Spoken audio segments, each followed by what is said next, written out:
দেখা যাক ফাইনালে কে জিতে।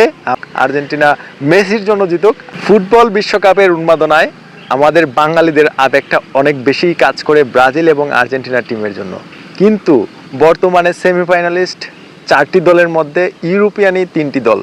আর এর মধ্যে আর্জেন্টিনা যদিও কুড়িয়ে কুড়িয়ে চলে আসছে, তারপরও তাদের চ্যাম্পিয়ন হওয়ার সম্ভাবনা অনেক কম।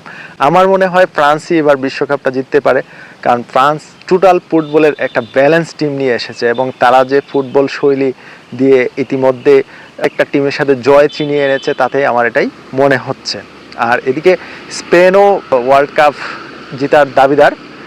তারপরও আমার মনে হচ্ছে কেন জানি সেমিফাইনালেই তারা ছিটকে পড়ে যাবে, কারণ যেহেতু স্পেন এবং ফ্রান্সের মধ্যে সেমিফাইনালটা হবে। আর এদিকে ইংল্যান্ড যে পাওয়ার ফুটবল খেলে এবং তাদের যে দুজন গোল মেশিন আছে, তাতে আমার মনে হচ্ছে আর্জেন্টিনা তাদের কাছে দাঁড়াতেই পারবে না। কোয়ার্টার ফাইনালে যে 10 জনের সুইজারল্যান্ড দলের সাথে জিততে গিয়ে তাদের যে পরিমাণ পরিশ্রম করতে হয়েছে, আলটিমেটলি তাদেরকে 120 মিনিট খেলতে হয়েছে। তো 120 মিনিট যদি 10 জনের সাথে খেলতে হয়, তাহলে দর্শক বুঝে নেন তাদের জেতার সম্ভাবনা কতটুকু।